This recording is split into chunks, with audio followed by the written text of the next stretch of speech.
না, আমি তো মনে করি যে ডক্টর ইউনূস তো ইজ এ গ্লোবাল অ্যাসেট এবং উনি গ্লোবাল পার্সোনালিটি যে কয়জন আছেন ওনাদের মধ্যে উনি একজন সিগনিফিক্যান্ট মানুষ, মানে যত যত মানুষ আছেন।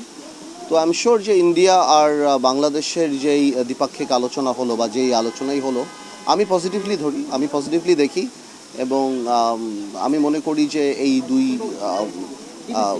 হেড অফ স্টেটের যে আলাপ আমাদের দেশের জন্য ভালো কিছুই নিয়ে আসবে। আর বেশ কয়েকটা গুরুত্বপূর্ণ ব্যাপারেই আলাপ হয়েছে দেখলাম আমরা। তো আমি যে কোনো এই ধরনের আন্তর্জাতিক ক্ষেত্রে যে দ্বিপাক্ষিক আলোচনা আমি পজিটিভভাবেই দেখি। আমি মনে করি আমরা আগেও যে বলে আসছি, এখনই তাই বলে আসছি, এই ইউনূস সাহেবের সরকার একটা বিপ্লবের সরকার, গণঅভ্যুত্থানের সরকার। এটা জনগণের ভোট দ্বারা নির্বাচিত সরকার না, তবে জনগণের সরকার। এবং আমরা সবাই এই সরকার যাতে ফেইল না করে এবং এই সরকারের পাশে দাঁড়ানোর অঙ্গীকার আমাদের প্রথম দিন থেকেই। এবং আমরা প্রথম দিন থেকেই বলে আসছি যে সংস্কার প্রয়োজন, তবে বড় সংস্কারগুলি আমি মনে করি যাতে করে জনগণের প্রতিনিধি যারা তাদের মাধ্যমেই হয়।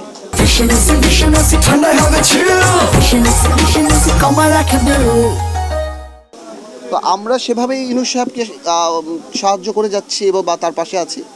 এবং ইউনূস সাহেব বারবারই বলছেন, আমরা শুনছি যে ডিসেম্বরে হবে কিংবা ডিসেম্বর থেকে জুনের মধ্যে হবেন, যদি বড় বড় রাজনৈতিক দলদের সাথে একমত হয়। তো আমি এটা বিশ্বাস করতে চাই যে নির্বাচন ডিসেম্বর মাসেই হবেন এবং প্রয়োজনীয় সংস্কারগুলি হবেন। যেগুলি হবে না সেগুলি ভবিষ্যৎ জনগণের সরকার যে হবে ইনশাল্লাহ তারাই করবেন। নির্বাচন হবে, কোনো সংস্কারগুলি কি নির্বাচনের ইনফ্রাস্ট্রাকচারকে কোনোভাবে এফেক্ট করে কিনা, দ্বিপাক্ষিকের কোনো আলোপানা আসনে, এই ব্যাপারগুলি এখনও আমাদের কাছে পরিষ্কার না যে এই সরকার কোন সংস্কারগুলি করবে। কিন্তু তার সেই সংস্কারের উপর অনেকাংশেই নির্ভর করে যে আগামীতে কী রকম নির্বাচন হবে, ক্যান্ডিডেট কারা হতে পারবে বা কী আলাপ হতে পারে বা কী ধরনের নির্বাচনী ঐক্য হতে পারে। তো আমার মনে হয় আরেকটু সময় লাগবে।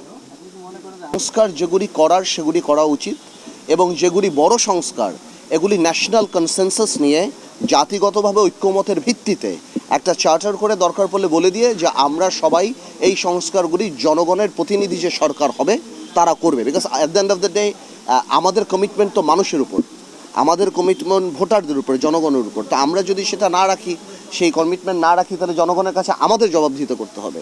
তো যেই সংস্কারগুলি যদি একমত হয় সবাই, যেটা করতে হয়তো একটু সময় সাপেক্ষ ব্যাপার, সেগুলি একটা ন্যাশনাল ইউনিটি করে বা ওরকম কমিশন করে আমরা করতে পারি এবং আমরা একটা ন্যাশনাল ডিক্লারেশন হতে পারে।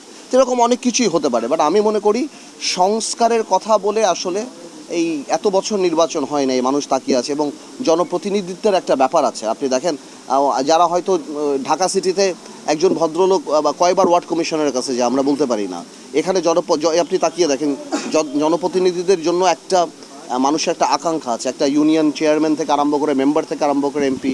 আমার মনে হয় যে সেই জিনিসগুলি মাথায় রেখে নির্বাচনের দিকে চিন্তা করা উচিত।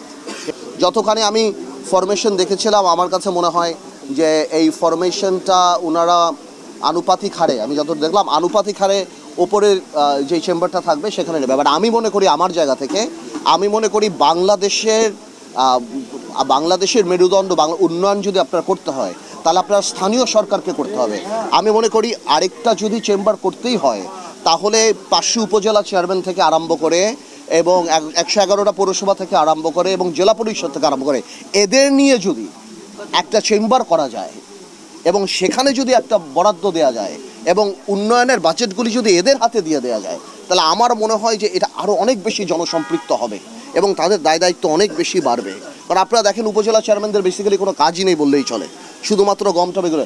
তাদের যদি একটা বাজেট দেওয়া হয় তাহলে আমার মনে হয় সাধারণ মানুষরা আরও অনেক বেশি উপকৃত হবে। সেটা আমার ধারণা এবং আমাদের প্রস্তাব। বাট আমরা এখনও বলতে পারি না ওনাদের আসলে সংস্কারের মেইন প্রস্তাবটা কী হবে। ঠিক আছে, থ্যাংক ইউ।